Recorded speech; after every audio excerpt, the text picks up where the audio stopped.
Hello and welcome to the History on Fire YouTube channel. The video you're checking out now is actually audio only. It comes from a History on Fire podcast episode, so it's exactly like the podcast. However, this is not the only kind of thing that I'll be publishing here on YouTube. I'll also have videos that combine my narration of a historical event with images. So please explore all the offerings on this channel, subscribe to it, and hit like to the videos you enjoy. And thank you so much for your support. Whether you like history or not, if you care about bravery, wisdom, passion, larger-than-life characters, and some of the most emotionally intense moments in human experience, you have come to the right place. Daniele Bolelli is a university history professor, writer, and martial artist, and he shall be your guide in a journey to the place where history and epic collide.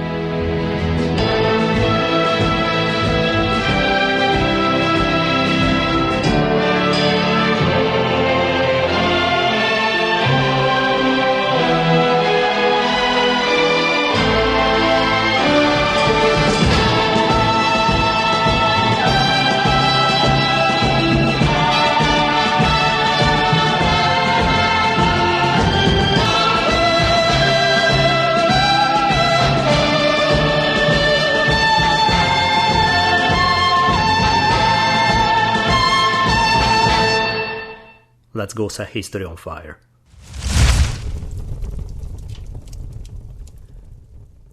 The story we will play with today is extremely famous and for very good reasons. Rather than being confined to the pages of a history book, it has become part of American popular culture. In 1993, when the super successful Got Milk advertisement campaign was launched, it dedicated its first commercial to this very story. If you are not from the United States, this pop cultural reference may escape you, and perhaps you may not be quite as familiar with the story itself. In either case, it's a great tale that I'm excited to explore today. On July 11th, 1804, two men who had been political enemies for over 15 years, Aaron Burr, who was at this time the vice president during Thomas Jefferson's first term, and Alexander Hamilton, who had been the very first Secretary of the Treasury of the United States, and had been George Washington's right-hand man for quite a while, plus he was the leader of the Federalists.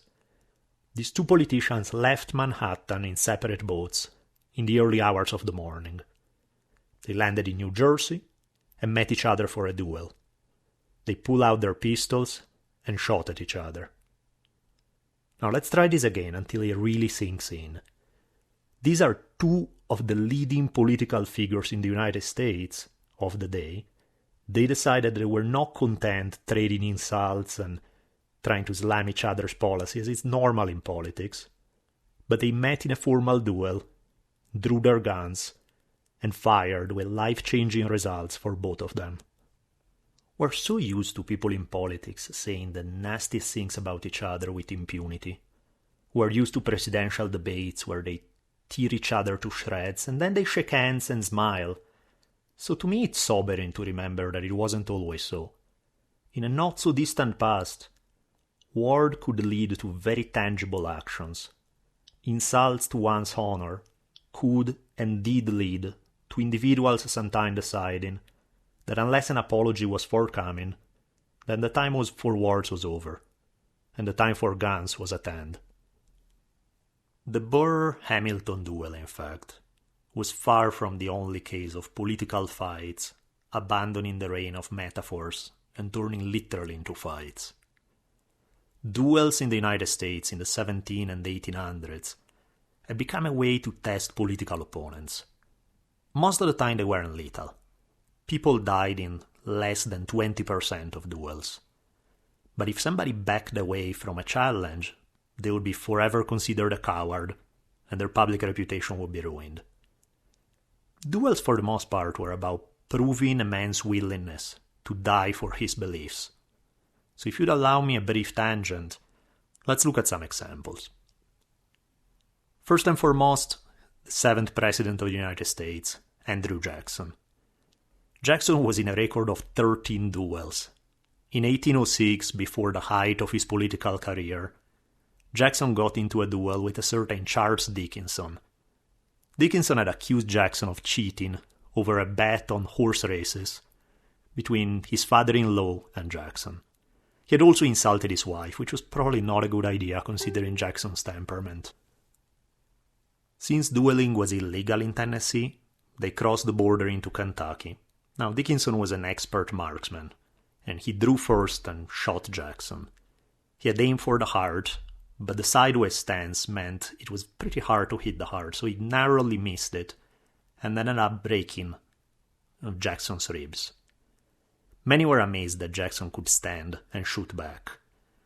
Later, after the duel, Jackson stated that he would have hit him even had Dixon put a bullet in his head. He would have somehow still found the energy to shoot him back. Now, due to the very perverse ritualistic structure of duels at this time, the men took turns shooting at each other. So now it was Dickinson's turns to wait still, while Jackson took aim and shot. A few people later criticized Jackson for killing Dickinson, saying he could have shot in the air or only to wound him. But Jackson said, hey, this guy here, he shot to kill, so I did the same.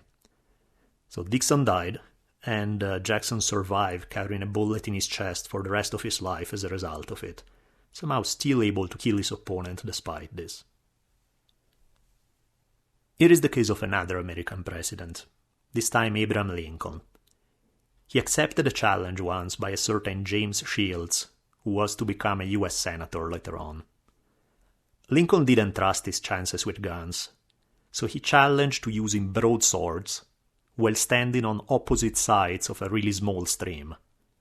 The reason for the weird rules is that Lincoln knew he had a huge reach advantage and wanted to milk the advantage for all he could. Since he was the one being challenged, it was up to him to pick the choice of weapons and setting, and that's why he chose this particularly bizarre duel setting. Now, as they were about to start, Lincoln reached on the other side of the stream and chopped a branch of a tree close to Shields. It was a way to show off his reach. Shields at that point realized just how bad things looked for him, and he suddenly remembered that this dueling business was really just all a big misunderstanding, and they had always liked Lincoln and there was no reason to have any bad blood. So he gave up, and they ended up not fighting. Let's move to another example. Henry Clay, Secretary of State, Senator, and at one point presidential candidate. He was in a duel in 1809 with a political rival, which resulted in a wounding but no killing. And he was also in another duel later in his life. Or, if you're not just talking about presidents or wannabe presidents, here we have New York Supreme Court Justice Brockholst Livingston.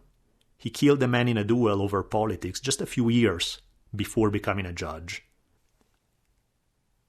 And beside dueling weren't the only form of political violence that could take place between sort of leading politicians.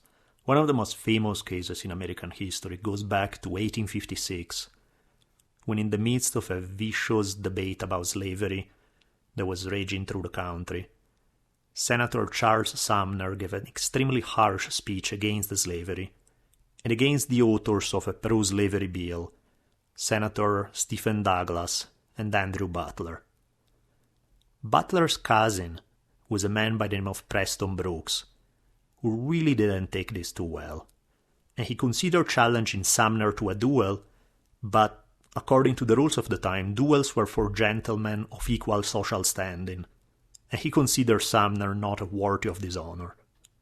So instead of challenging him to a duel, along with a friend by his side, Brooks approached Sumner in the Senate while Sumner was sitting at his desk, and Brooks proceeded to beat the living hell out of him with a cane. Sumner was hit so hard that his vision went black. He tried to get up, but Brooks kept hitting him while Sumner was trapped at his desk. Blood covered Sumner's face. Finally, he was so desperate to escape that he managed to break the desk, which was bolted to the floor, in order to try to run away from the beating. But that didn't do much for him, because the beating continued, as Sumner was blindly trying to find a way out, Brooks even broke his cane on his head, but kept beating him with the remaining piece. Eventually Sumner passed out unconscious, and yet Brooks kept beating him still. Some senators tried to step in, but Brooks' friends prevented them. Congressman Lawrence Keith, in particular, drew a gun in an effort to convince Good Samaritans that perhaps they had better things to do than get involved. Eventually, Brooks decided it was enough. By this point, the floor of the Senate chamber was soaked in blood.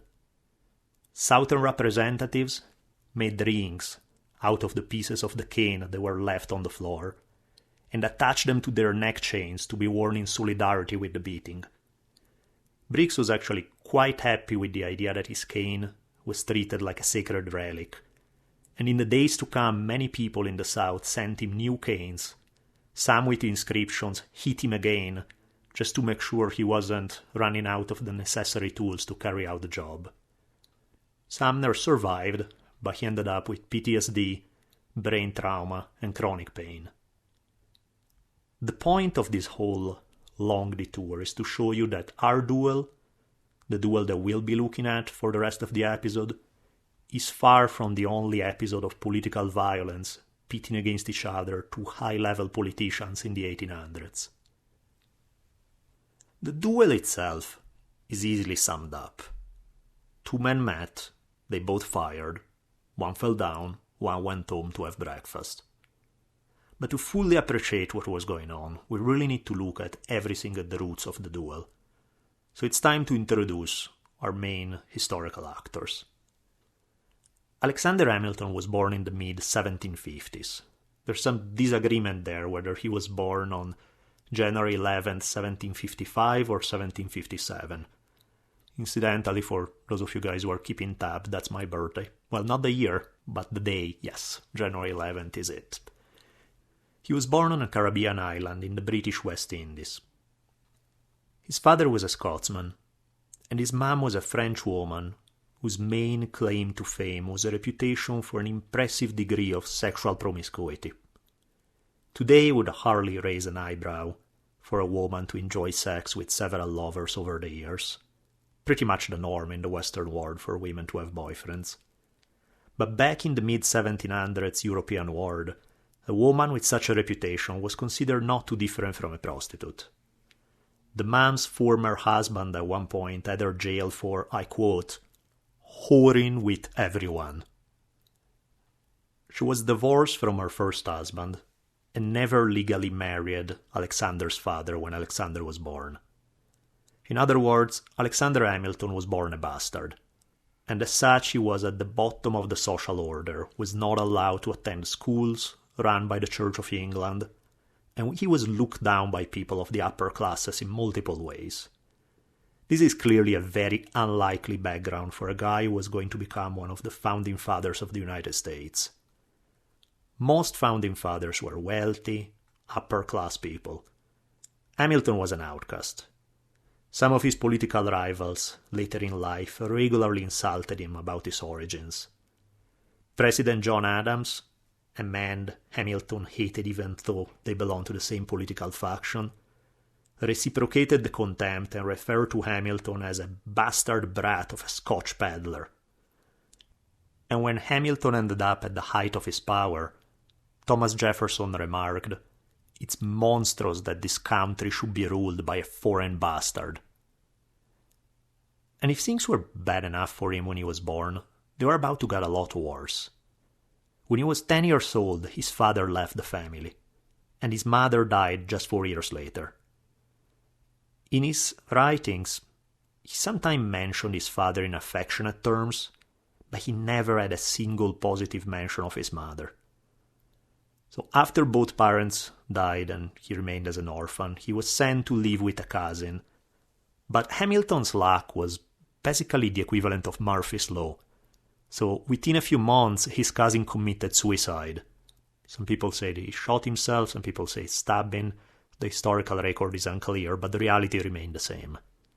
The only thing that Hamilton inherited were some books that no one wanted, mainly classics such as Plutarch and other ancient authors. And these books in some way proved a turning point. From them, he gathered that intelligence was the only thing that could save him from his condition, and a brilliant intellect was going to be his saving grace. His unusual intelligence allowed him at only 15 years old to become the head clerk of a shipping company. He was very talented in business, but this job was a bit troubling for him because he hated slavery, and yet he had to deal with it to survive since it was part of the company's business. As a young teenager, he wrote poetry, he published articles on the island's newspaper, and by 1773, two patrons, impressed with his intelligence, sent him to college in the United States. Hamilton arrived in the US just about the time when tensions between American settlers and the British Crown had reached a boiling point. He joined the Continental Army in 1876, and again, thanks to his intelligence, he worked his way into becoming one of George Washington's top aides. Washington picked him because of his bravery, intelligence, and devotion to his principles. He brought him in his inner circle.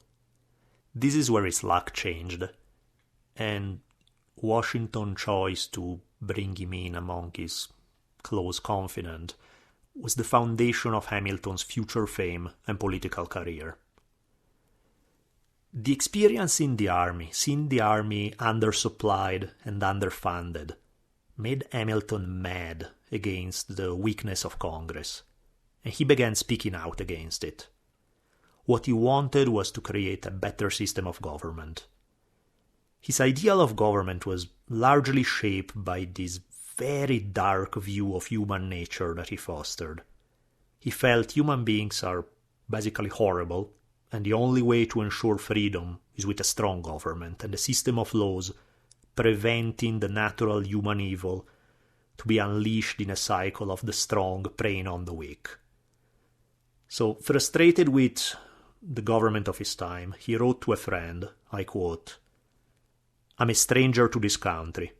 My talent and integrity are unrewarded. Our countrymen have all the folly of an ass and all the passiveness of sheep. They are determined not to be free. I hate Congress, I hate the army, I hate the world, and I hate myself." It's safe to say that Hamilton probably had better days than when he wrote these lines. But in these lines you can catch much about the man. Very pessimistic about humanity. Always this feeling of being unappreciated, and as such having this driving desire to build a name, a reputation for himself.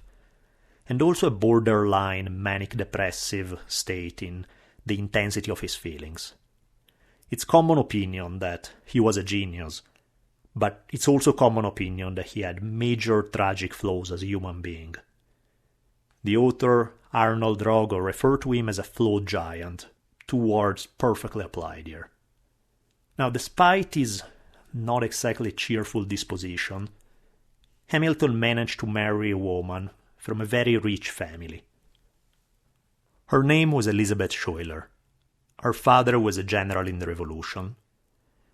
And somehow Hamilton managed to impress her father, despite his complete lack of money, and the fact that the father was actually very elitist, and so not the kind of guy who was going to accept, as we had mentioned before, a foreign bastard as his son-in-law. But apparently he did, so that speaks volumes about what Hamilton was able to do to impress him.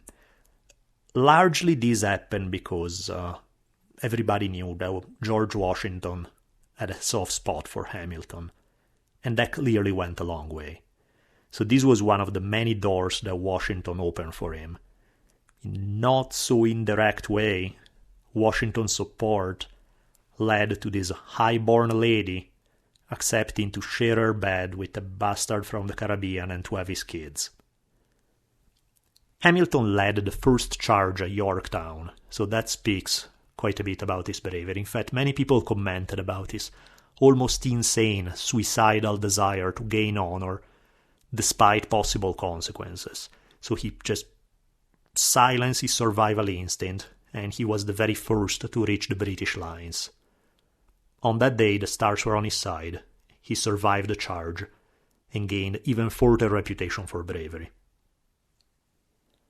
After the war, demonstrating yet again both his single-minded drive and his intelligence, Hamilton went through the 1700s equivalent of law school, which was typically about 3 years of studying, in a 6-month period.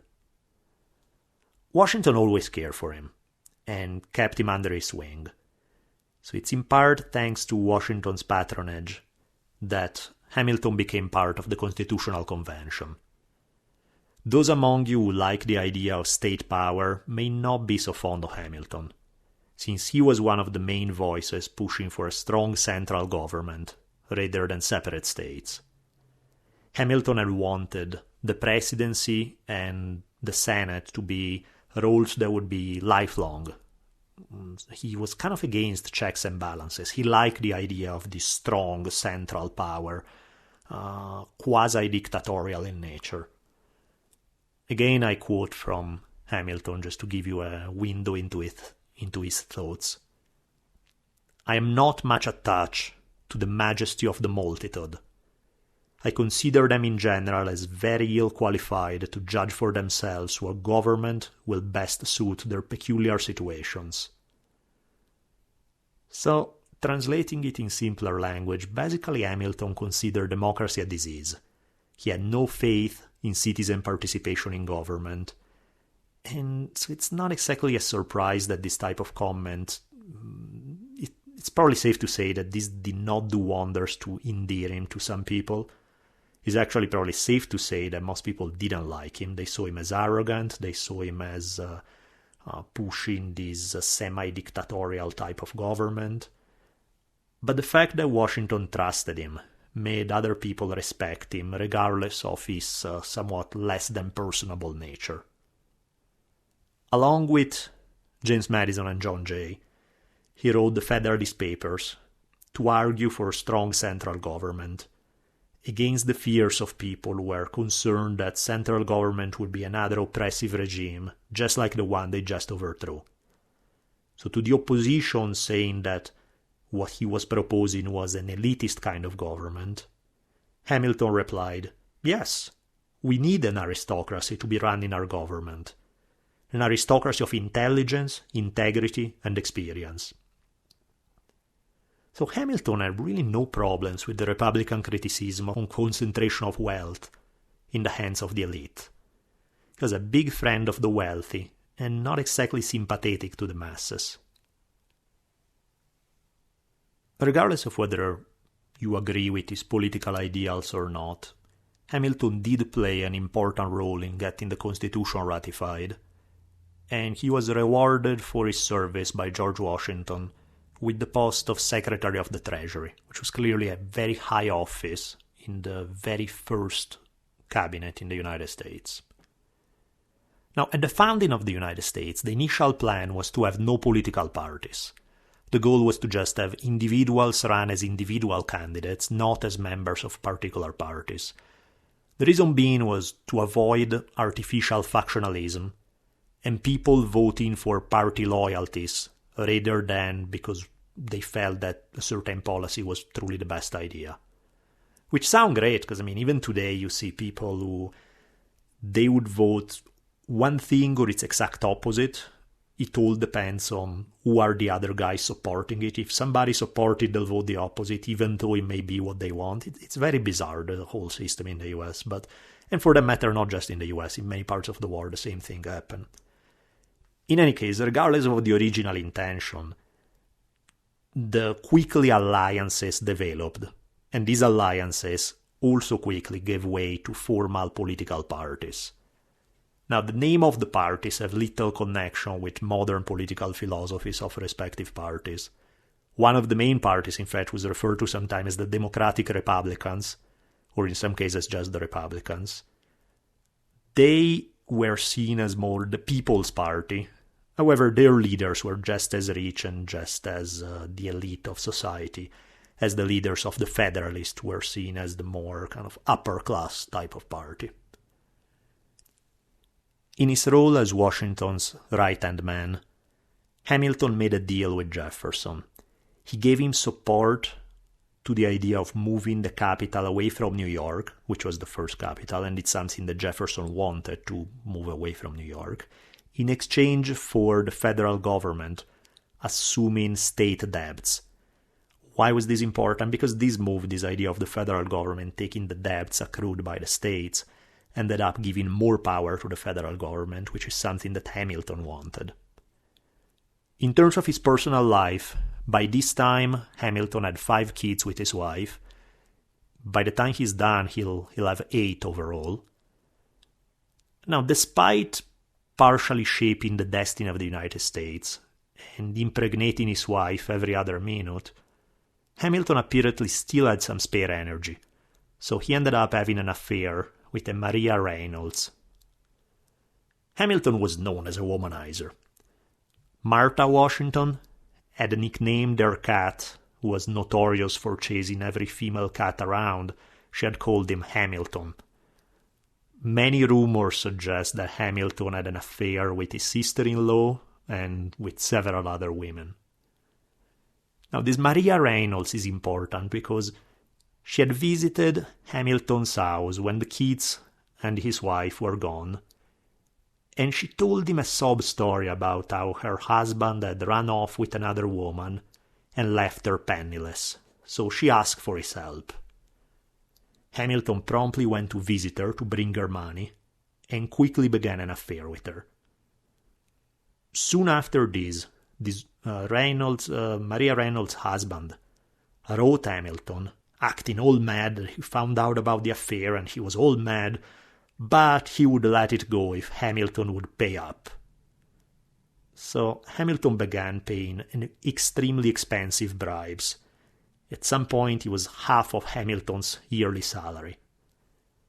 And the arrangement was that he could keep sleeping with her, though. So some people think that Maria Reynolds' husband, James, we know he was a criminal, but some people think that he kind of put up his wife to it in order to blackmail Hamilton. Reynolds began boasting around that the Secretary of the Treasury was giving him insider's tip to speculate on government securities. He was eventually arrested, and they found on him money that Hamilton had given him to buy his silence about the affair. So the question on whether Hamilton was into a partner in these illegal activities came up. He was accused of corruption, and because of this, he was approached by 3 members of Congress, including the future president and Jefferson's friend, James Monroe, which is something very important, as we'll see later. They were investigating whether Hamilton was giving this guy insider's information plus Congress money. Hamilton offered proof of his infidelity. He admitted to the affair, and he admitted to being blackmailed. But he was adamant about the fact that this was his money, and, he was like, no, my public honor is intact. I just cheat on my wife and I'm being blackmailed, but I didn't really cheat on Congress. So it was kind of strange how this played out, because he admits having an affair with a married woman, but he insists that he didn't really do anything improper in his political career. Somehow he believes that his confession will absolve him of wrongdoing now, and none of this will ever be heard from again. And yet one can't help but smile just how naive he is about the political game. He obviously doesn't understand how the game works. I mean, the idea that this will be a big deal for Hamilton's political career.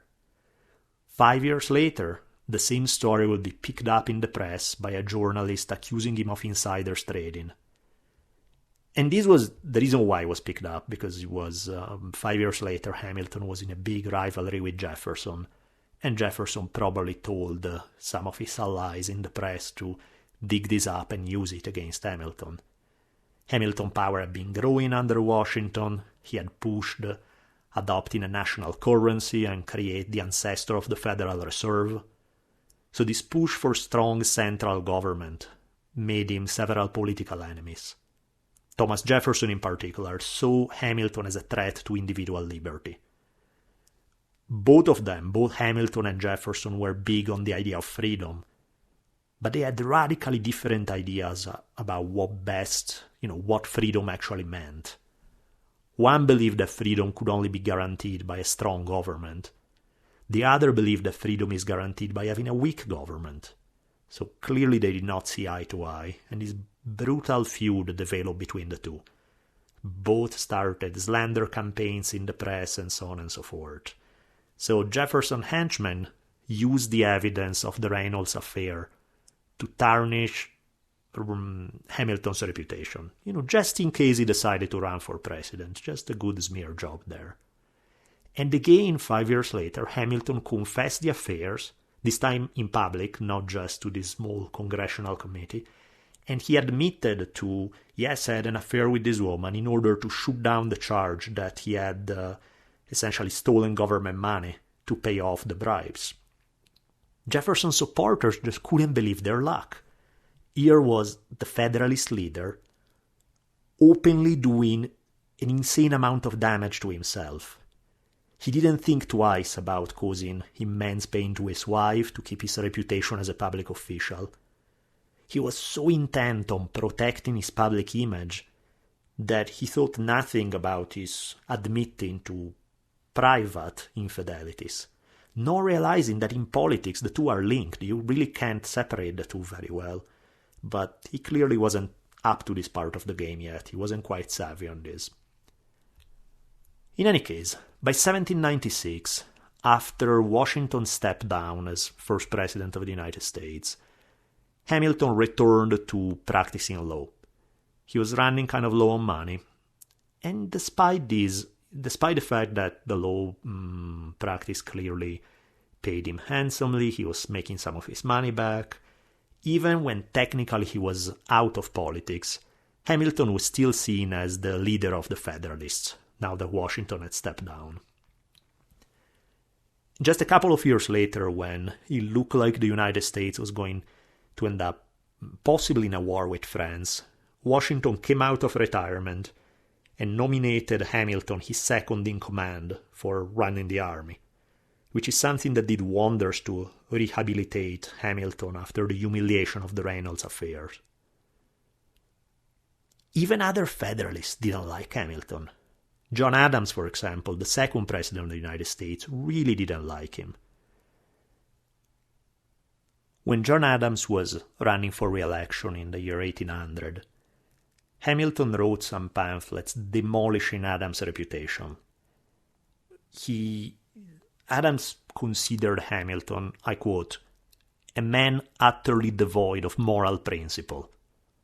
The rivalry between the two was so nasty, and Hamilton in particular was the most active of the two in this. He wrote a whole series of letters viciously attacking Adams' characters, and these again played into the hands of his enemies. Aaron Burr managed to get his hands on these letters and leak them to the press, thereby showing the infighting that was going on among the Federalists. And as a result of this, Hamilton indirectly favored Adams' rivals in the 1800 election, namely Thomas Jefferson and Aaron Burr. All the infighting upset the moderates, who blamed Hamilton for the loss in 1800s. Quite a few people began to see him as a loose cannon, as unstable. And in some ways, Hamilton, with this fight with Adams, began the collapse of the Federalist Party. He kind of forced this internal division that existed, that was simmering, but being brought to the light made it very hard to reconcile. So Hamilton basically destroyed the house he had built due to his personal rivalry with Adams. Noah Webster, in case the name sounds familiar, because besides being a Federalist, he's the guy with most of our dictionaries in the US. That's where the name comes from. Noah Webster mentioned that Hamilton's ambition, pride, and overbearing temper would make him, and again I quote, the evil genius of this country. So that's saying a lot. Most of them, just about everyone, considered him a genius. Nobody had anything to say about his intelligence. He was clearly very, very talented. But sometimes this was an intelligence that didn't always work for his benefit, or even for the benefit of those close to him. He was smart, but safe to say, probably not wise. Well, so much for Hamilton. Let's take a look at the other big main character in our story. In plenty of ways, Aaron Burr is the exact opposite of Hamilton. He came from the aristocracy. Burr's family had been made of New England Puritans, very strict about matters of religion.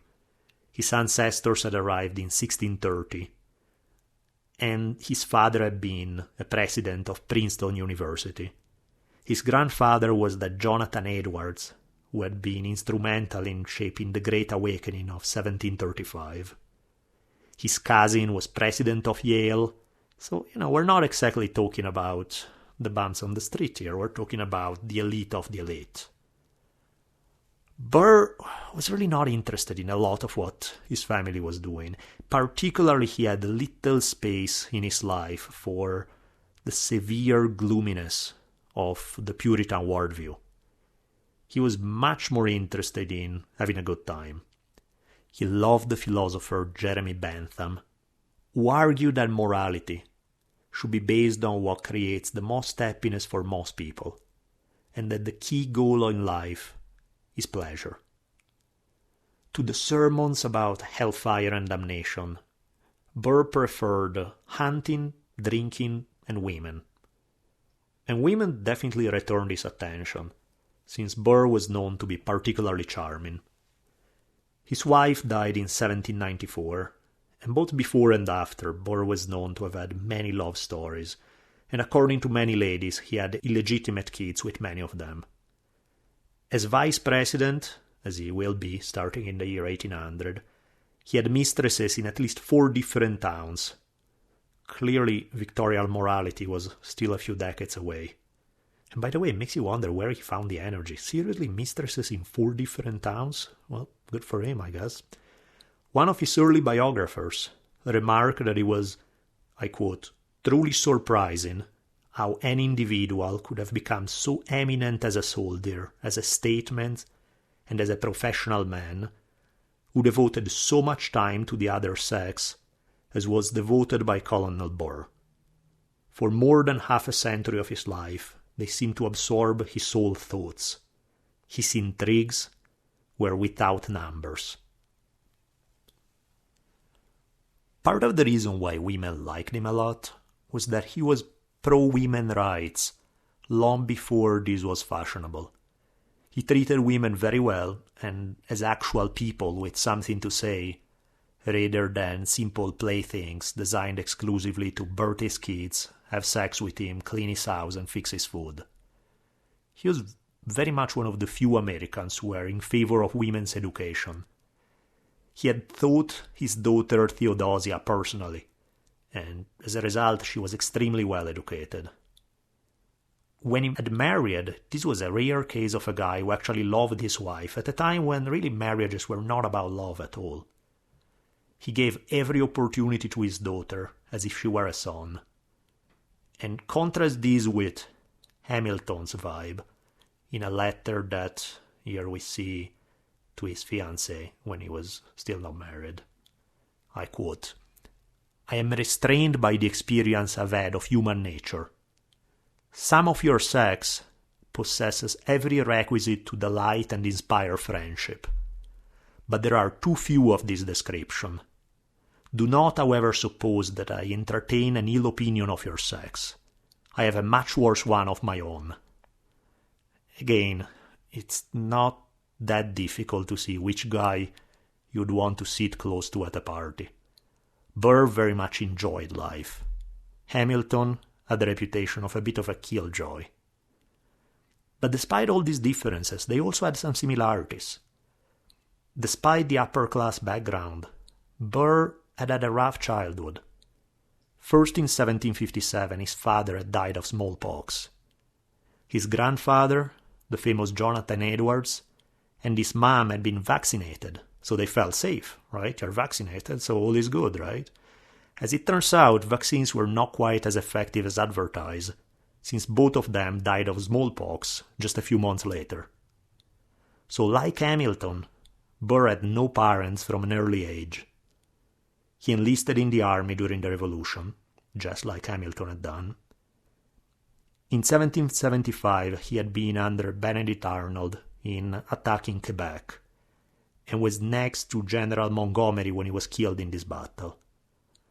Burr tried to rescue the general's body, or at least that's the legend. There are disagreements exactly about his role in the battle, but he definitely was close to Montgomery. His conduct in the war was widely praised, though.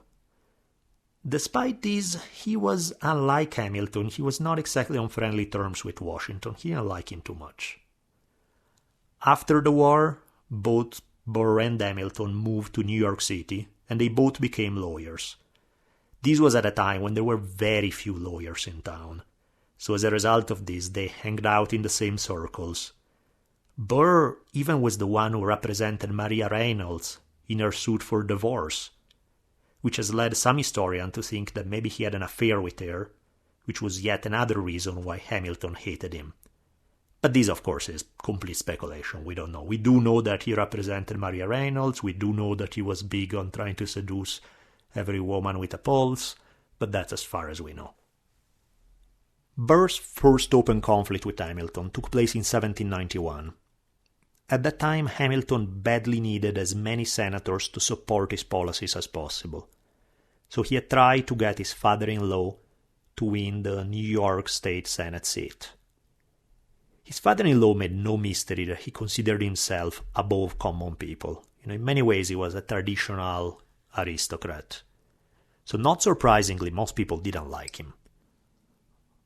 Burr was the man running against him, and he was much more personable, at least by comparison. Burr was not all that controversial policy-wise, but he was well hooked up with businessmen financing his campaign, and he was seen as charming by voters. Hamilton had offended a powerful New York family, the Livingstons, by not supporting one of their own during an election after they had helped him. This was definitely one of the biggest mistakes of Hamilton's political career. So the Livingstons allied themselves with the governor, who was named George Clinton, not the guy from Funkadelic, that's a different George Clinton. And they worked to block Hamilton's father-in-law to win a second term in the Senate. Burr had been Hamilton's ally against Clinton for a while, but he had got turned off by Hamilton's arrogant manners and his my way or the highway kind of attitude. To him, politics were a mean to gain power, more wealth, more prestige, more women. That's what Burr was into. Hamilton hated Jefferson, but he despised Burr even more, since he believed he had no morals to speak of and he was only out for himself, which was, well, not exactly untrue. Hamilton commented on Burr.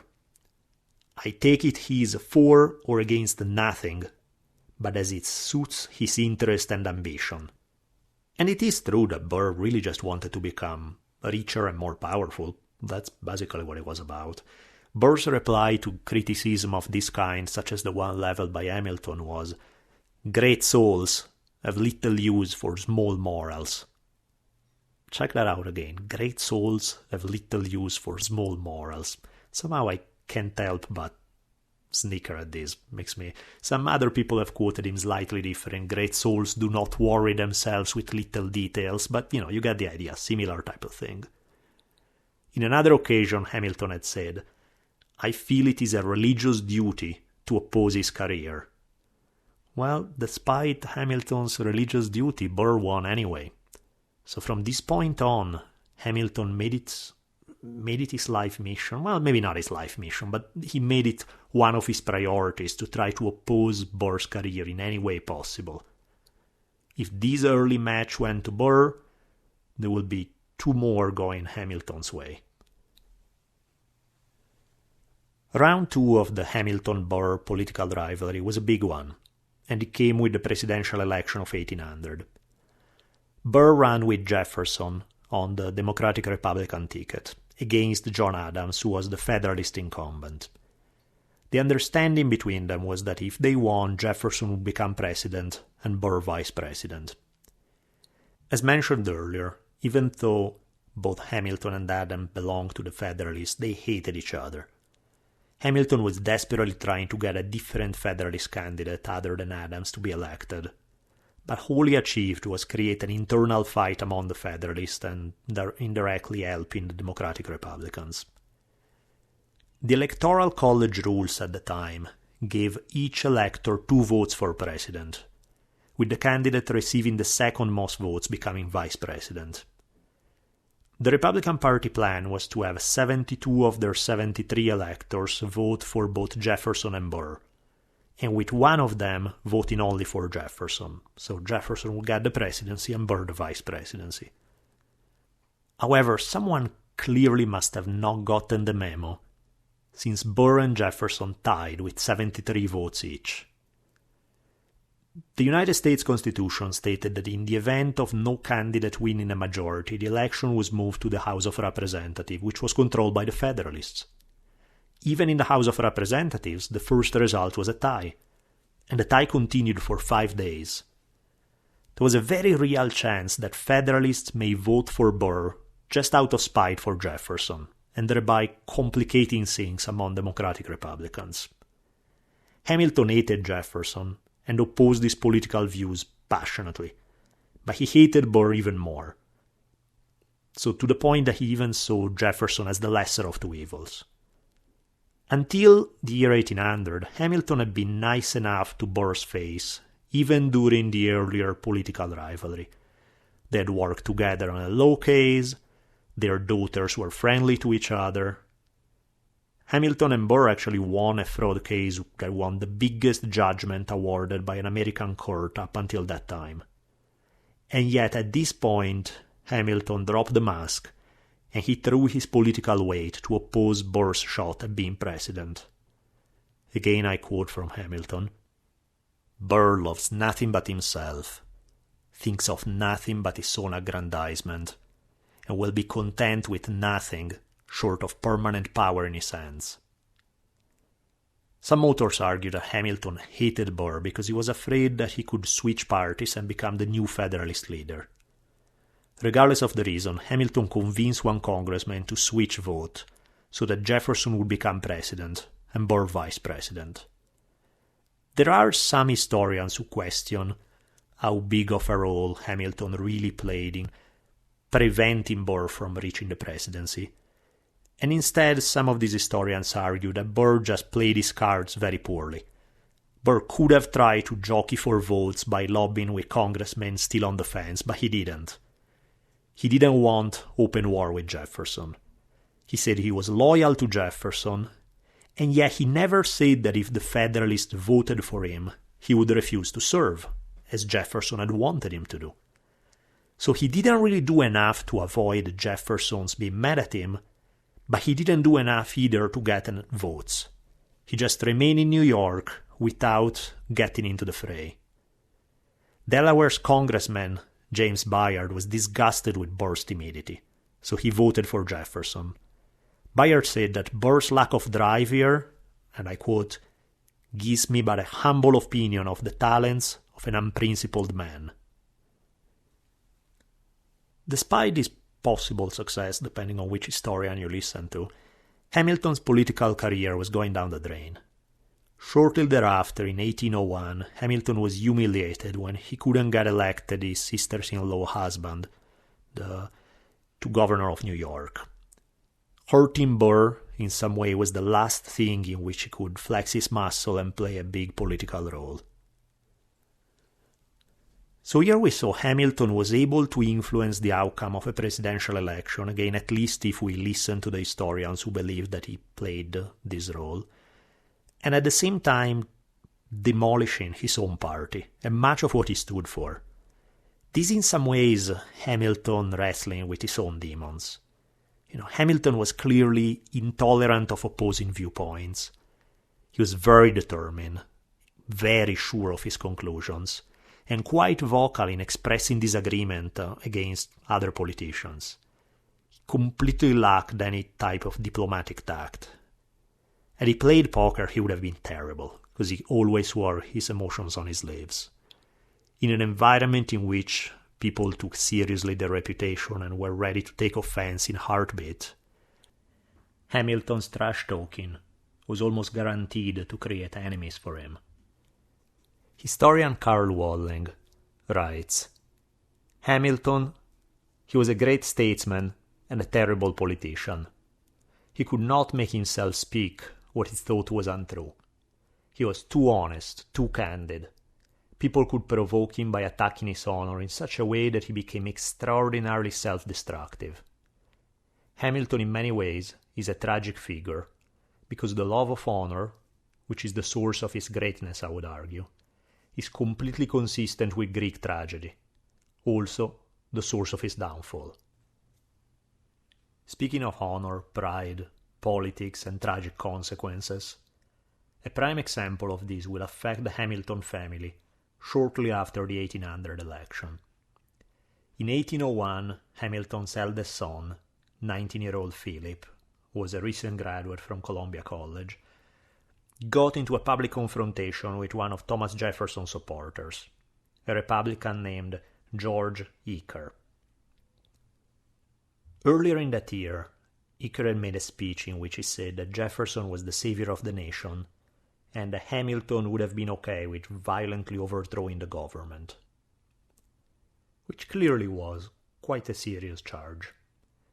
This didn't go so well with Hamilton's son, so Philip, along with his friend Richard Price, went to Eaker's box at the Park Theatre and confronted him in heated fashion. This resulted in Eaker calling them damned rascals, which apparently wasn't as comical back then as it may sound today, but was actually taken as a serious insult, so they both challenged Eaker to a duel. That, I guess, is a perfect example of how times change. Can you imagine somebody using the words damned rascals and somebody else getting so upset as to be ready to draw a gun and just shoot each other in a formal duel? Times have indeed changed. In any case, on November 22nd, Price and Eaker went to New Jersey for their shootout. The reason why they went to New Jersey is because dueling was highly illegal in New York. Luckily for both involved, they had terrible aim, so they shot at each other 4 times, but missed every single time and decided to call it off. The week, however, was not done for Eaker when the very next day, on November 23rd, he met Philip for their duel. Hamilton had told his son to throw away his fire. Throwing away one's fire meant shooting in the air or into the ground, and was basically a way to abort a duel. It was a common tactic to keep your honor by showing up, but not really trying to kill each other. So you shoot into the ground or into the air to show, I'm here, but I don't really want to go through with this. I don't want to kill you. William Pitt, for example, the Prime Minister of England, had thrown away his fire in a duel. Some friends of Philip had asked, they basically suggested him, hey, why don't you apologize for your poor manners at the theatre, because you were a little out of line. That way Eaker can retract his insult, and then you guys don't have to fight each other. But Philip, for whatever reason, he actually wanted a duel. On November 23rd, their seconds gave the command to begin, but neither Philip nor Eaker shot. They just stood there and faced each other for a minute. So it seemed like things were going where these guys were just showing up for the duel, but neither one actually wanted to shoot the other. But just when it looked like this duel was more of a ritualistic performance than an actual duel, Philip lifted his pistol. No one knows what prompted this, why he was doing it, but this clearly forced his rival to lift his own pistol and fire, and his aim had apparently improved since the previous day, since he shot Philip and killed him with one shot. Philip survived for about 24 hours before eventually died in agony the next day. His father, the elder Hamilton, was crushed. He had put all of his hopes on his eldest son, so he was psychologically wrecked by his death. They say that at his funeral, Hamilton nearly collapsed. One of his college roommates has stated, "Never did I see a man so completely overwhelmed with grief." And Hamilton apparently wasn't the only one in his family to feel the loss of Philip in strong fashion. because Hamilton's daughter Angelica suffered a nervous breakdown, went insane, and was really never the same afterwards. So this is easy to imagine that Philip's death weighed heavily on Hamilton when the time came for his own duel. Speaking of which, it's time to look at the genesis of the duel that is the subject of our episode. It begins yet again with politics. Aaron Burr was becoming aware that Jefferson would not have him for vice president for a second term. Jefferson was apparently still sore about the fact that Burr had nearly took the presidency away from him in 1800, so he didn't want him as vice president for the next term. Jefferson in public stated how they were still friends, but it was pretty clear that he didn't trust Burr anymore. Jefferson worried that Burr could be a political competitor. There were quite a few people who wanted a third party, in between the extremes of the Federalists and the Republicans. And Burr seemed perfect for that, because he was friendly with some Federalists, he clearly was a Republican, he was a bit more moderate than Jefferson himself, and many people on both sides. Also, Burr was more popular with the military than Jefferson was. But precisely because he was a moderate, in this kind of extreme political climate, neither Federalists nor Republicans fully endorsed him. They both had some reservations about him. But regardless, some people wanted Burr to become more aggressive against Jefferson, and Burr was biding his time. He wasn't really going after Jefferson in an open fashion. There was some tension there. Both Jefferson and Burr had some of their friends write kind of trash-talking the papers about the other, but they did it through intermediaries, so that they could pretend to still be friends when meeting each other face-to-face. Burr, however, was unaware of just how determined Jefferson was to destroy his political career. Jefferson's public declaration of friendship may have not fully convinced Burr, but it did mask the extent of Jefferson's hatred. Knowing that his vice presidential gig was up, Burr asked Jefferson for a job as ambassador to France, and Jefferson took an extremely roundabout way to say no. So Burr realized there really is no future for me in the Jefferson administration, so his one option to keep his political career alive was to run for governor of New York. So the 1804 election was when Hamilton began his third battle with Burr. In case you have short attention span, here is your reminder that the first one was the Senate race when Burr had gone against Hamilton's father-in-law. The second one was during the presidential election of 1800. And here is the third one, in 1804, when Burr is running for governor of New York. Hamilton was a little bit worried that, as his own party, the Federalists, were beginning to collapse, some of them were looking for a new leader, and a few of them thought that Burr, as a moderate Republican clashing with Jefferson, could actually switch and become a Federalist leader. So there were quite a few Federalists willing to vote for him during this election. This is why Hamilton instead launched a campaign against him. He looked for other Federalist candidates to take votes away from Burr, and he was even willing to support a different Republican candidate just as long as Burr wouldn't get elected. So over and over during these days, Hamilton went on record giving anti-Burr speeches at dinner parties, at public celebrations, and these speeches were the seeds of their duel to come. At this time, there was a plan circulating among some politicians to initiate a secession of New England from the Union. And Burr showed himself willing to discuss this plan. He didn't fully support it, but he gave them hope that maybe he could be on board. So Hamilton started speaking up against this plan. Some people think mainly because Burr would have been the leader that the conspirators should have pushed forward rather than himself. So some historians think it was jealousy more than anything, others think it was a matter of principle. Regardless, the end result of the 1804 election will be that Burr will lose his bid to another Republican candidate named Morgan Lewis. And as a result of this, Burr was super depressed. It looked like this was the end of the trail for him, the end of his political career. He really had no future. Clearly he was angry. Probably he was looking for a scapegoat and someone to blame. And it's not that much of a stretch to figure out that one man would be at the top of that list. The man who, according to some, had robbed him of the presidency and was now tarnishing his reputation with some very public attacks just to make sure that he didn't win the election, which in fact he did not. Now, some people argue that Hamilton had not played as big of a role as others attribute to him in making sure that Burr would lose the election.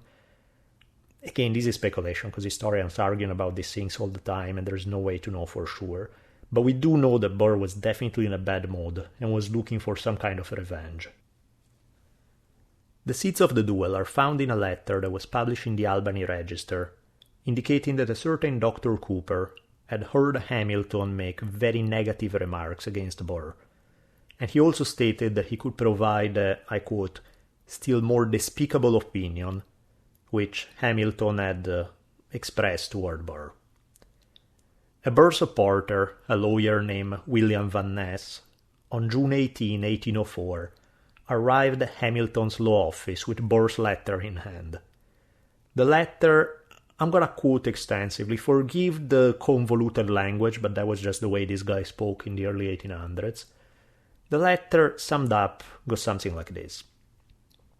Sir, I send for your perusal a letter signed C.H.D. Cooper, which, though apparently published some time ago, has but very recently come to my knowledge. Mr. Van Ness, who does me the favor to deliver this, will point out to you the clause of the letter to which I particularly request your attention. You might perceive, sir, the necessity of a prompt and unqualified acknowledgment or denial of the use of any expressions which could warrant the assertions of Dr. Cooper. I have the honor to be your obedient servant, Aaron Burr. It's funny how these guys express themselves. In a letter that basically is calling Hamilton out and beginning impostery for a duel, Burr signs himself, I have the honor to be your obedient servant, Aaron Burr. Yes, I have the honor to be your obedient servant and I'm dying for a chance to shoot you in the heart, but that's how these guys play the game. Hamilton must have known that Burr was looking for a duel, but he didn't want to give him the satisfaction of apologizing. And yet he couldn't really deny having said terrible things about him either, so he was kind of evasive in his answers. Hamilton asked for specific expressions. He said, either quote what it is that I'm said to, what is that I'm accused of having said, or don't bother me. Just don't make it specific or don't bother me. Hamilton's reply was kind of dismissive and definitely hostile. And really this boiled down to the fact that Hamilton couldn't apologize to Burr, or he would lose influence. He was trying to avoid the duel, but was also fatalistic about it. I quote from some of his writings, I trust, on more reflection, you will see the matter in the same light with me. If not, I can only regret the circumstance and must abide the consequences. To say that Burr was not satisfied with Hamilton's replies, to put it mildly. He said that his vagueness was no explanation at all, and he added, political opposition can never absolve gentlemen from the necessity of a rigid adherence to the laws of honor and the rules of decorum. I neither claim such privilege nor indulge it in others. The common sense of mankind affixes the epithet adopted by Dr. Cooper, the idea of dishonor. It has been publicly applied to me under the sanction of your name. The question is not whether he has understood the meaning of the word or has used it according to syntax and with grammatical accuracy, but whether you have authorized this application either directly or by uttering expressions or opinions derogatory to my honor. Your letter has furnished me with new reasons for requiring a definite reply. So, here Burr is basically asking Hamilton flat out if he ever said anything demeaning to his honor. And Hamilton, much like he did after the first exchange, keep dancing around the point. he really can't deny it, because he can't say, no, I never said anything offensive to Your Honor, because he had, and it would be a lie that would eventually blow up in his face. People would accuse him of being a coward, of lying, just in order to get out of a duel. Even though Hamilton had kept a semi-polite front with Burr in his face-to-face meeting, related to their law practice, during their social visits, his hatred for Burr over the past 15 years in politics had been vicious and extreme, even for Hamilton's notoriously harsh standards. Even Hamilton's grandson and biographer will eventually write that Hamilton's attacks inevitably led to a duel. The only surprising thing was that Burr had waited so long before a challenge. Burr, on the other hand, had never really spoken badly against Hamilton in the open. But regardless of the previous history, Hamilton picked up as an intermediary an ex-soldier named Nathaniel Pendleton. So Hamilton gave him a letter as a reply to Burr's second letter. And it read something like this. Sir, your first letter, in a style too peremptory, made a demand, in my opinion, unprecedented and unwarrantable. My answer, pointing out the embarrassment, gave you an opportunity to take a less exceptionable course. You have not chosen to do it, but by your last letter received this day, containing expressions indecorous and improper, you have increased the difficulties to explanation, intrinsically incident to the nature of your application. If by a definite reply you mean the direct avowal or disavowal in your first letter, I have no other answer to give than that which has already been given. If you mean anything different, admitting of greater latitude, it is requisite you should explain. Now, if I were the recipient of this letter, I would challenge Hamilton to a duel just for the damn language used. This is just the most convoluted and annoying letter I've ever read. But I'll set my own personal judgmental self aside and let's go on with the story. I mean, let's look at this realistically. Burr had asked Hamilton, did you say anything insulting to my honor or not? It's not really a complicated question here, it's a yes or no kind of thing. So the fact that Hamilton danced around the answer in this legal lingo rather than replying obviously did not do wonders to calm Burr down. So basically, Burr told his friends that Hamilton had mistook Burr's kindness in not reciprocating insults for weakness, and he had only grown bolder over time. But, as Burr now stated, these things must have an end.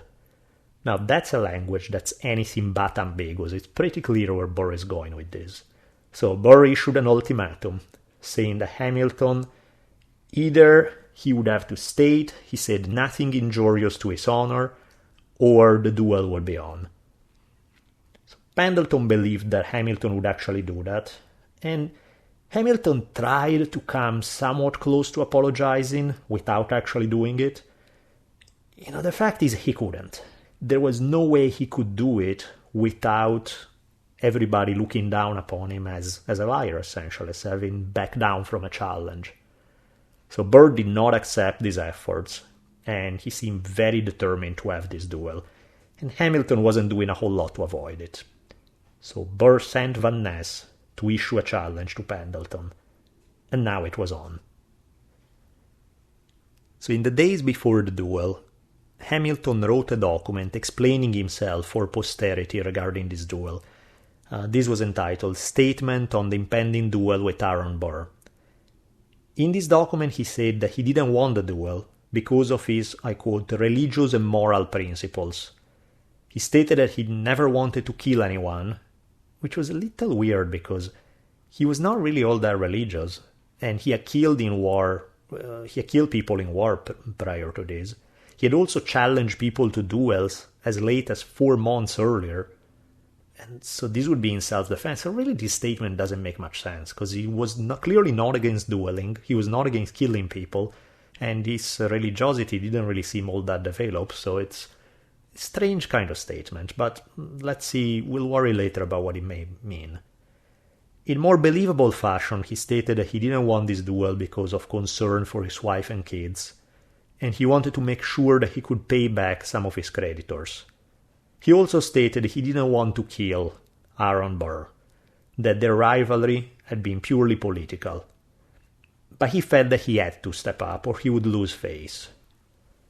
As John Quincy Adams stated years later in regard to this writing by Hamilton, Adams wrote, "Should he decline to meet Colonel Burr, some doubt at least of his personal intrepidity would be entertained by the man of military mind. He could no longer expect to be the favorite candidate for the chief military command." It's in this remark that has set some historians' mind spinning, thinking that both Burr and Hamilton were losing in politics, their political careers for both of them was declining, so possibly both of them were hoping for some kind of military command, and perhaps the duel between the two could be construed as part of this rivalry in jockeying for a position in the military. Again, this is speculation, we don't know that, but it's an interesting speculation. Hamilton in his document wrote that he was planning to throw away his first fire.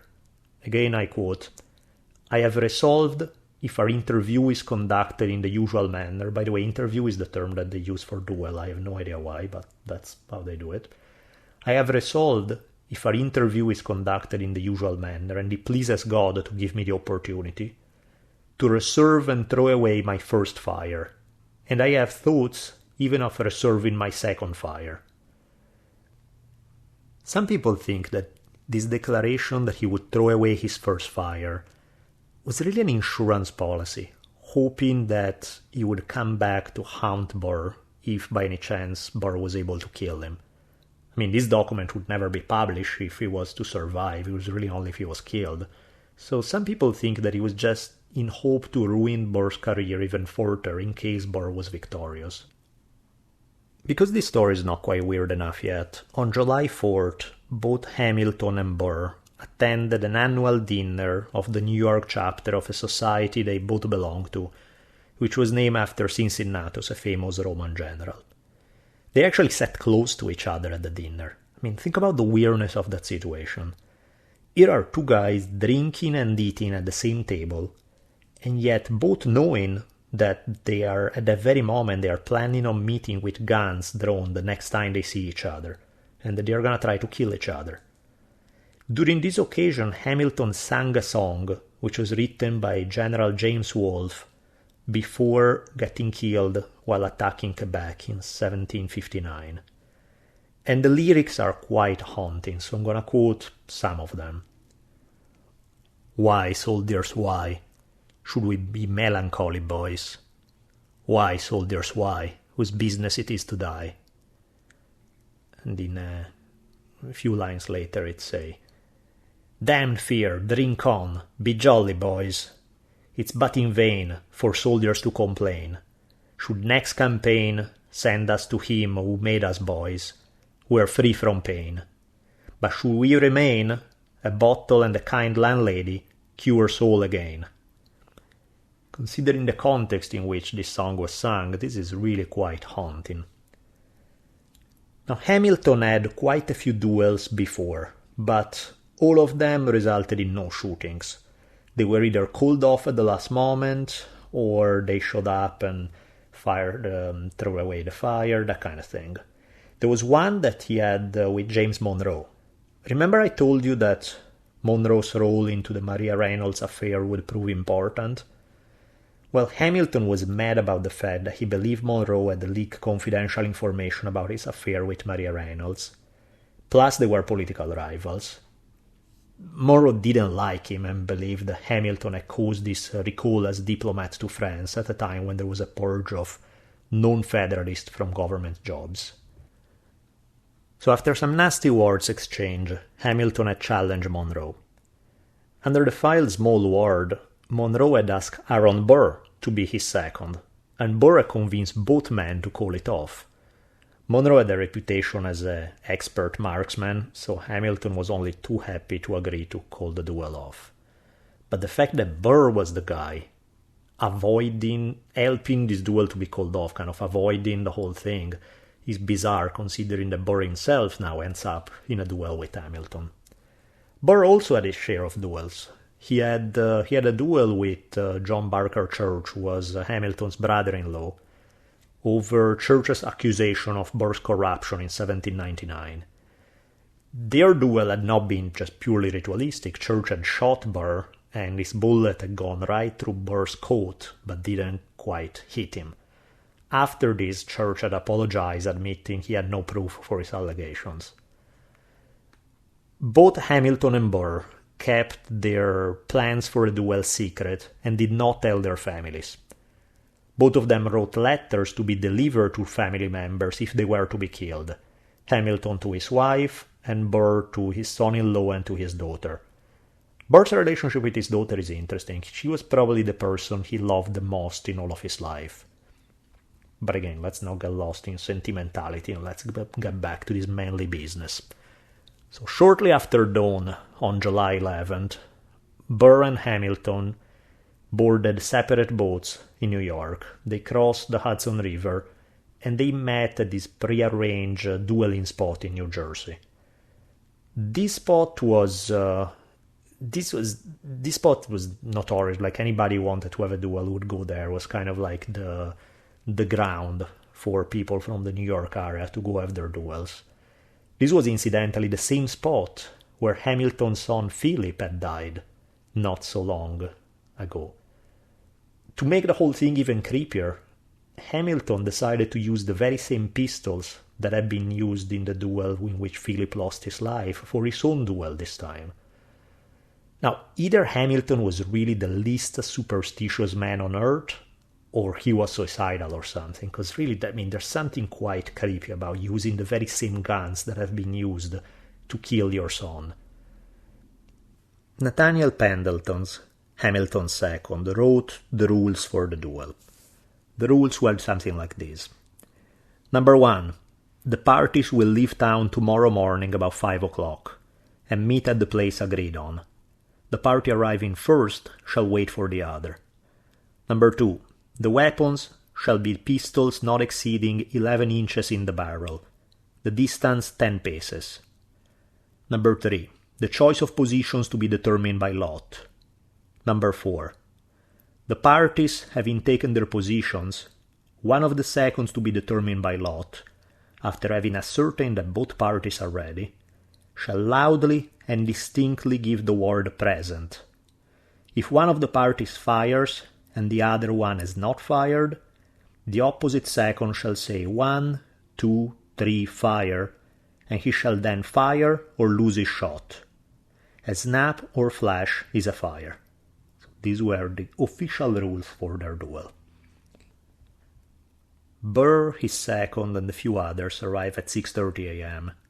Hamilton, his second, and their entourage arrived a few minutes later. Now, clearly this duel, like any duel, was delicate business, because it wasn't really always clear what the intentions were. So many times, the people coming up for the duel didn't really intend to kill each other. As I mentioned earlier, they would actually stop short of shooting each other.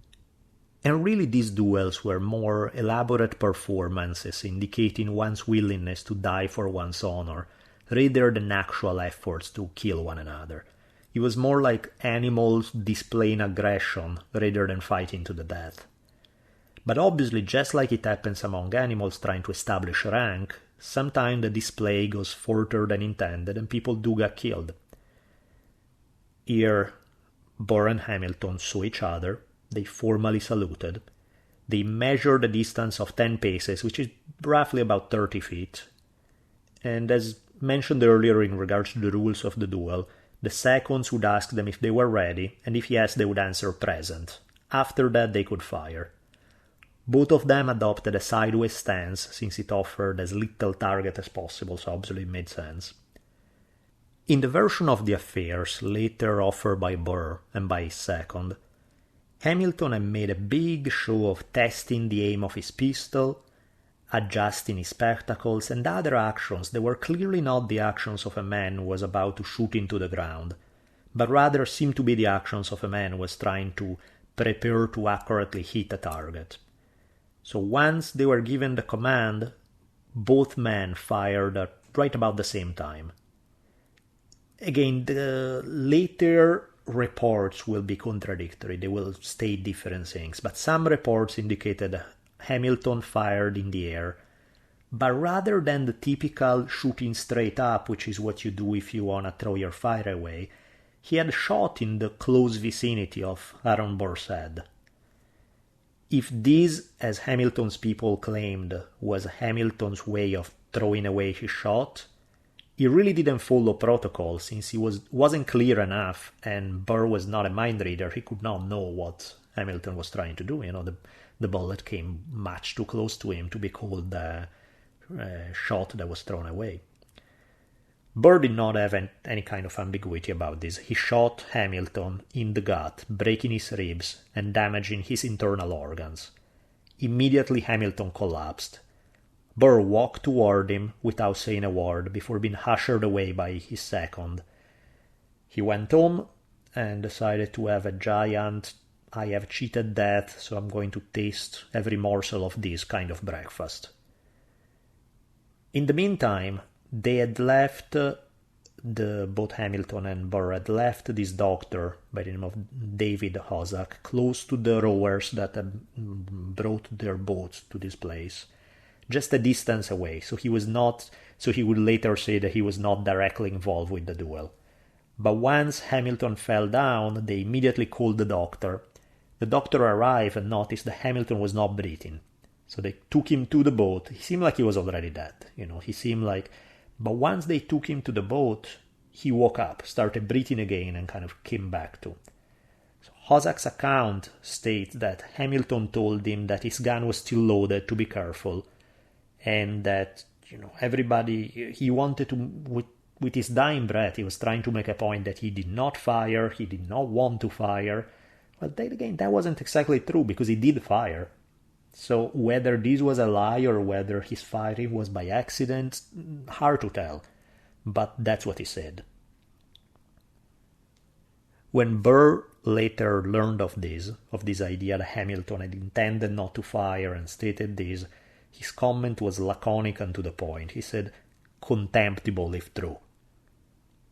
As mentioned earlier, modern historians have debated to what extent Hamilton's statement and letter really represent his true beliefs, and how much instead this was a deliberate attempt to ruin Burr's reputation in case Hamilton was to be killed during the duel.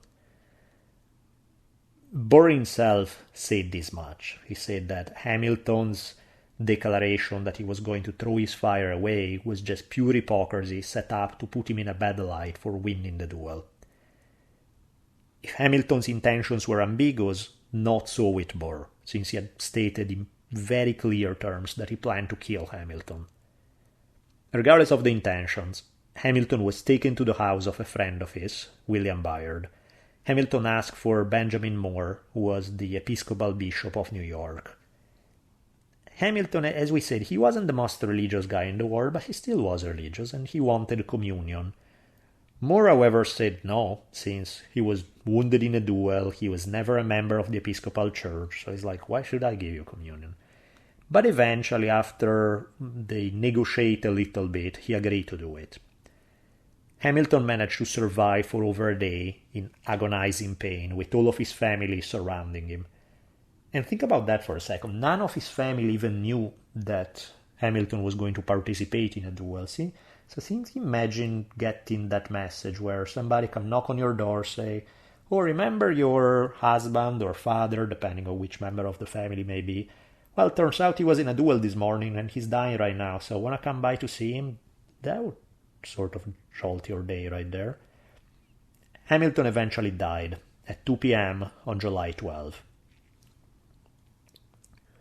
It's at this point that a letter that had been written by Hamilton to his wife was finally delivered to his wife. The text of the letter goes something like this. This letter, my dear Eliza, will not be delivered to you unless I shall first have terminated my earthly career, to begin, as I humbly hope from redeeming grace and divine mercy, a happy immortality. If it had been possible for me to have avoided the interview, my love for you and my precious children would have been alone a decisive motive. But it was not possible, without sacrifices, which would have rendered me unworthy of your esteem. I did not tell you of the pangs I feel, from the idea of quitting you and exposing you to the anguish which I know you would feel. Nor could I dwell on the topic, lest it should unman me. The consolations of religion, my beloved, can alone support you, and these you have a right to enjoy. Fly to the bosom of your God and be comforted. With my last idea, I shall cherish the sweet hope of meeting you in a better world. Adieu, best of wives and best of women. Embrace all my darling children for me. Ever yours, Alexander Hamilton. So now that Hamilton is dead, is this the end of our story? Almost, not quite. There's a bit of an afterwards to this. The Federalist Party was already in trouble following John Adams' defeat against Thomas Jefferson in the 1800 election, and was even more in trouble with the loss of Hamilton's leadership. Granted, Hamilton was already beginning the decline of his political career, but he was still a big player among the Federalists. His funeral was a huge event. All businesses in New York closed down for the day. The ships in the harbor lowered their flags and fired their cannons. Lots of New Yorkers wore black on the left arm for 30 days after this. There was a huge backlash against Aaron Burr. Burr was initially indicted with murder in both New Jersey and New York. The charges were eventually dismissed, but his political career was ruined. For a few more months, Burr was still Vice President of the United States. And a few months later, at the farewell address in the Senate, actually Burr delivered this very passionate, emotional speech that moved many people to tears. With his political career apparently over, Burr decided to meet with General James Wilkinson, who at this time was Commander-in-Chief of the Army. Wilkinson is a shifty character, to say the least. He hated Jefferson, but here is the test to see if you have been paying attention so far. In light of the fact that you know that Wilkinson hated Jefferson, how do you think Wilkinson behaved toward Jefferson in public? If you replied that he acted as if they were best friends, you have just passed the test with flying colors, since the norm in the politics of the time was a perfect reflection of Don Vito Corleone's advice, keep your friends close and your enemies closer. Many historians believe that Wilkinson was trying to get Burr on board on a plan to conquer Spanish lands in the West using the militia in Kentucky and Tennessee.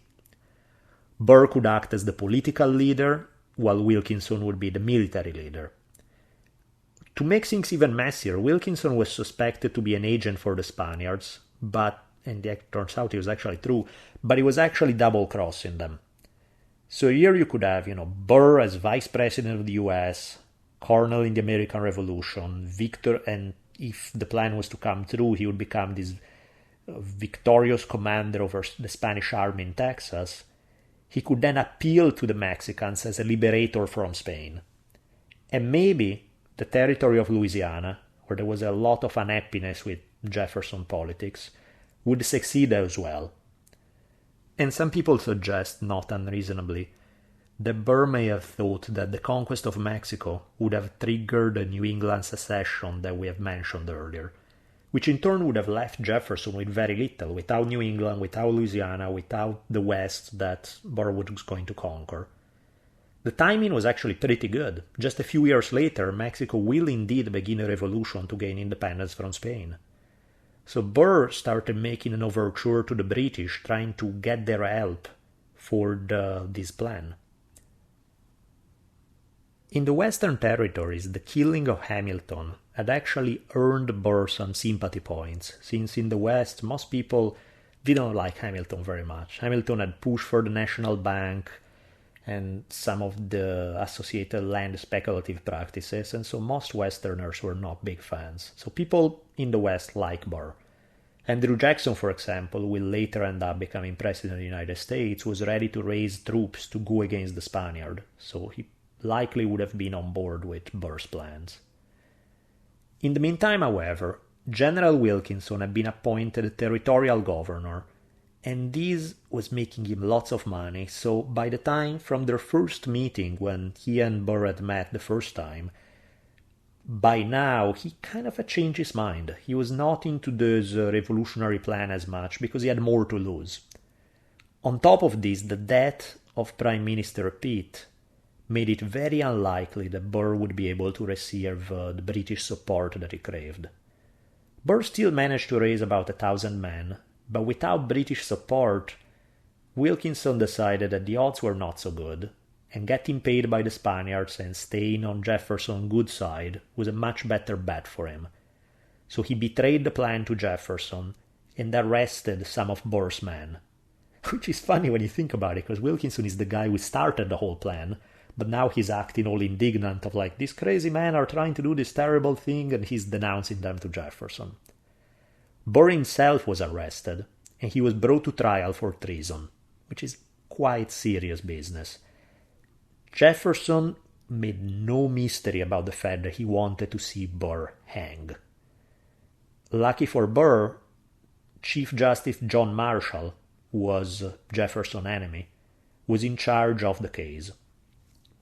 The federal attorney for Virginia, George Hay, was in charge of the prosecution.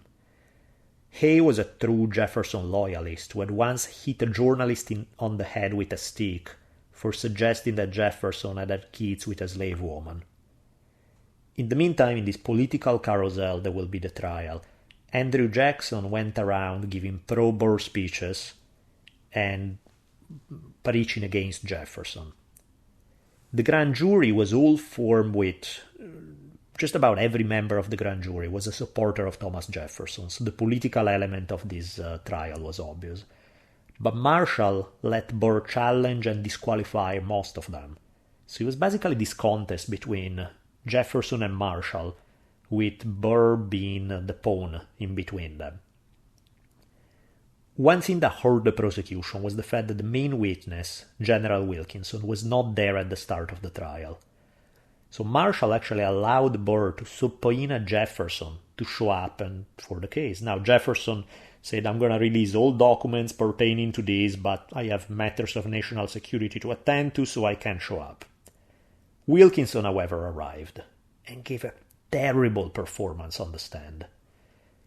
He ended up admitting on the stand that he had known about the conspiracy a lot earlier than he had denounced it, which in turn doesn't reflect very well on him. Burr was eventually sent to trial but was found not guilty. So this big showdown between Marshall and Jefferson was won by Marshall. Despite having saved his neck here, because he literally could have been hanged, Burr was quite depressed with the fact that he really saw no future in his political career. So he traveled in Europe for a while. He kept trying to keep this plan in the back of his mind. He kept trying to revive it somehow, but he found no success here. He eventually came back to the United States in 1811, and things, if at all possible, turned even uglier for him.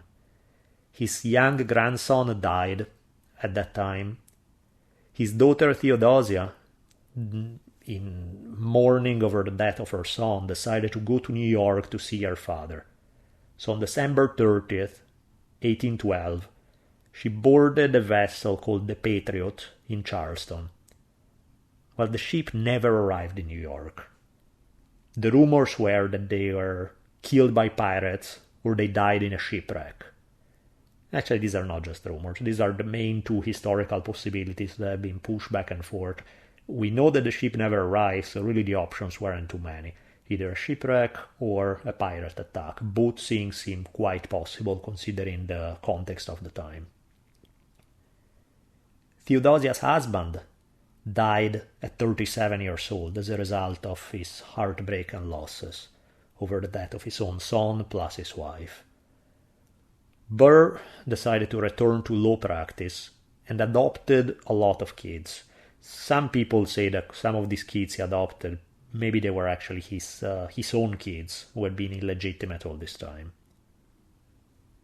It is said that toward the end of his life, hearing of Sam Houston leading Texans to beat Mexico, he supposedly said, "You see, I was right. I was only 30 years too soon. What was treason in me 30 years ago his patriotism now. Now, there's some debate on whether he actually spoke these words or not. In some way, they're almost too perfect. But, maybe. Speaking of other quotes that have been attributed to him, and they may or may not be true, there's some debate about this one as well. The story goes that he read a novel by a certain Lawrence Stern, who preached this very live and let live kind of philosophy. And supposedly, Burr stated, "Had I read Stern more and Voltaire less, I should have known the world was wide enough for Hamilton and me." Again, awesome quote. Is it true or not? There's some debate about it. Burr eventually died in 1836. Unlike Hamilton, he never bothered to ask for communion. When the minister asked him if he believed in Jesus, Burr supposedly replied, "On that subject, I am coy." Now, this wraps a rather bizarre tale from a time when it was only mildly weird for two among the most powerful politicians in the United States to decide to settle their rivalry with guns in formal duels. Most people will look at the passing of that era, when duels were in fashion, as a step away from barbarism and toward a more civilized society. Perhaps they're right. But living as we do in an age in which any internet discussion, it could be about politics or it could be about whether you prefer cats or dogs, quickly degenerates into all-out verbal wars in which the nastiest things get to be said. In some way, part of me misses the idea that people would have to think twice before insulting someone unless they were ready to put their lives on the line. Plus, the 12-year-old in me can't help but think that duels would do wonders to ignite American passion for politics. Merge politics with the UFC, or better yet, merge politics with gladiatorial combat. Imagine a cage fight between presidential contenders. Ralph Nader sword fighting against the Monsanto CEO. Bernie Sanders with an axe going after Donald Trump equally armed. The Bush and Clinton clans meeting at dawn, OK Corral style, to settle their grievances. If any of this happened, the abysmally low American interest in politics would probably spike overnight.